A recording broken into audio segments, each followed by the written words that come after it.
Hello everyone and welcome back to another episode. Before we start, I really want to thank all of you for following this channel and like my videos. And if it's the first time, please subscribe, click the bell and like this video and share with your friends. And also, do not forget to check my Patreon page. There you can find exclusive content. You can find my top 5 most disappointing games of 2023, or I can teach you how to read the BGG numbers and figure out or predict if you're gonna like a new game or not. Or if maybe you're curious to see, oh, there's a very big grandiose game out there at the marketplace, should I get it? It's so expensive, am I gonna like it?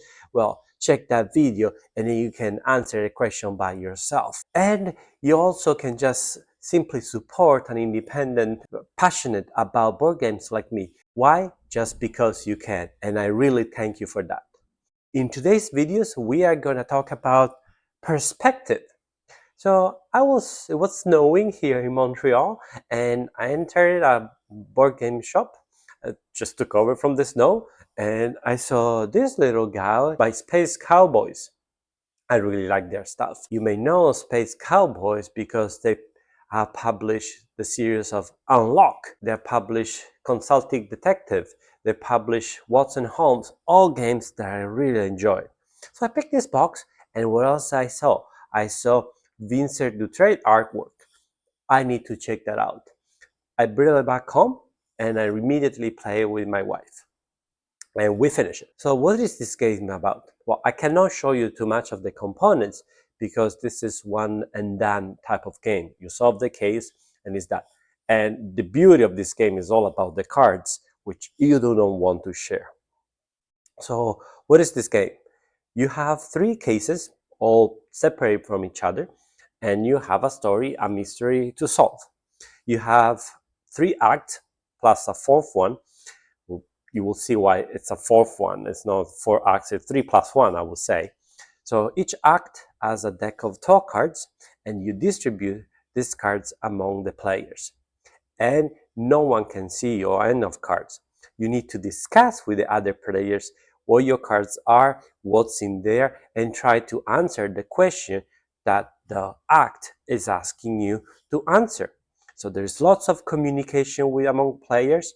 You are allowed to reveal one card for free. Then you can reveal additional cards, but every one of those will cost you points.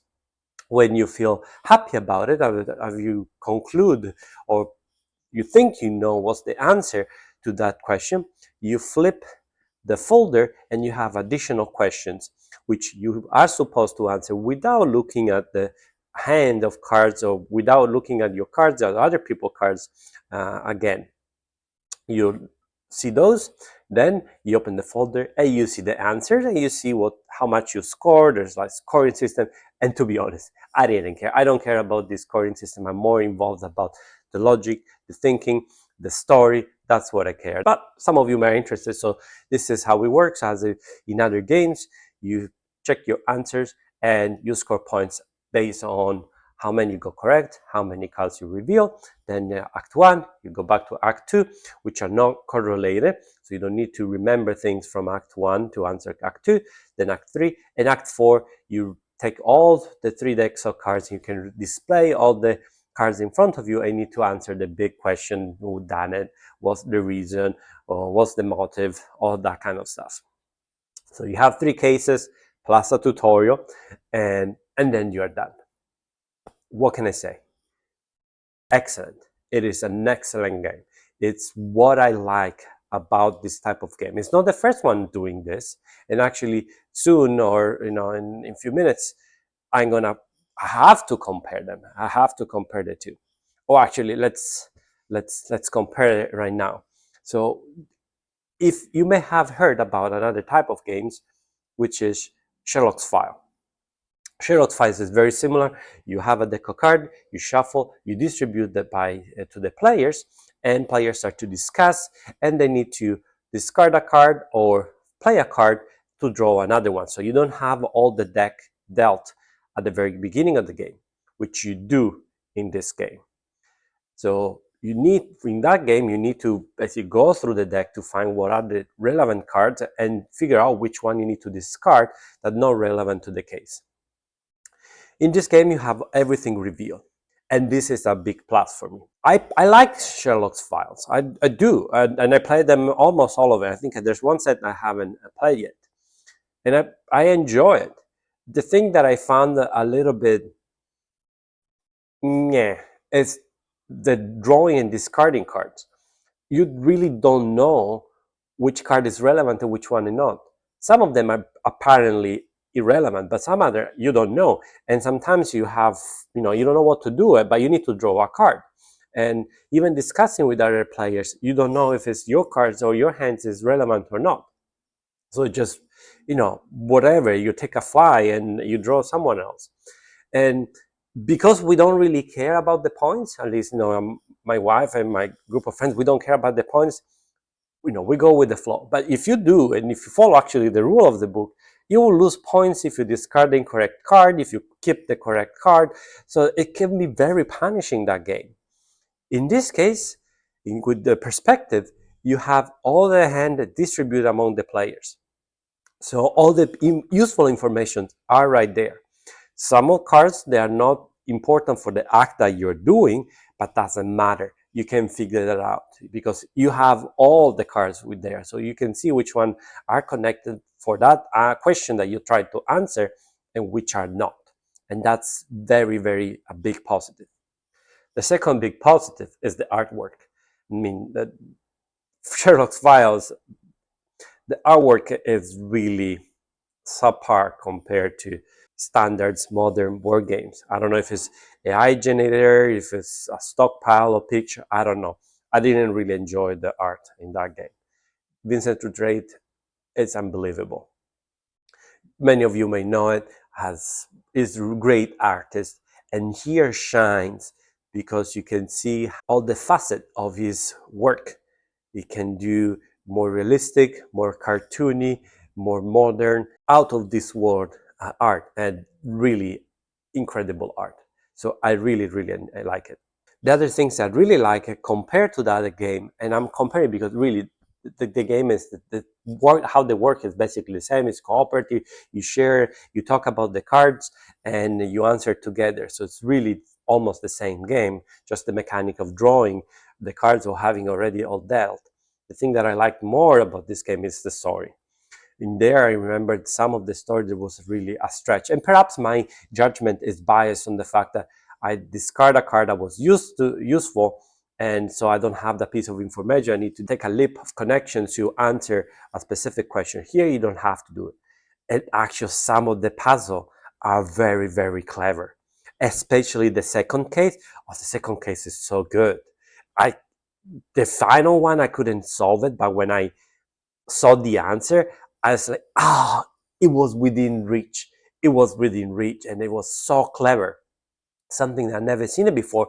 And it's just a deck of cards. It's just pictures. Very, very good. Very good thinking. And the story is very interesting, but how you get to the solution is very interesting. It's not punishing to the extent that it's hard, but it's not easy either. Definitely answering each act is easier, but the final one, when you put all things together, requires really two things: good observation skills and very good deduction skills, which I don't have it. I'm glad my wife has it, and she solved it. And that was mind-blown. That experience was amazing, but keep it in mind.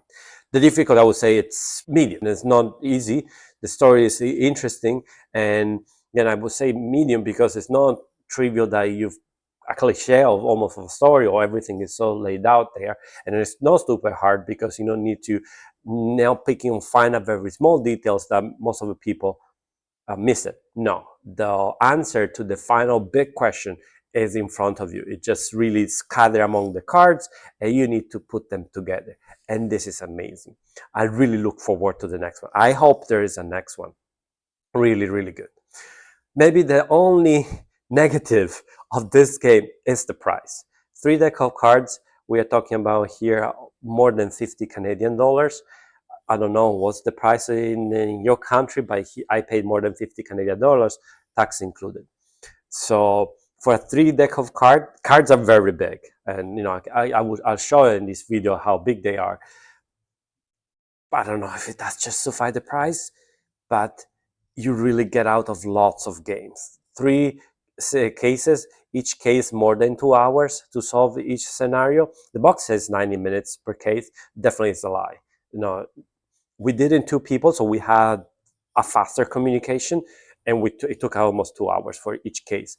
With 4 people, I guarantee you're gonna have more than that, because you need to describe each single card, because you will have to do it. I can't tell you more, but you will have to do it. So there is a lot of game here. It's very engaging. Really look forward to the next one. It really surprised me. That afternoon when I went to that shop, I didn't know what to expect. And now I have an amazing experience right at the back. And really, if you see it, check that out. If you like this kind of game, if you like this cooperation, mystery, and a little bit lighter, you don't need to worry about too much the points. You just really talk to each other and figure out the story. Oh, it's incredible. Highly, highly recommended. If you like this video, please like it below. Don't forget to subscribe, click the bell, share with your friends. You know the drill. This is not your first YouTube video, am I right? And thank you very much for watching. See you next time. Ciao.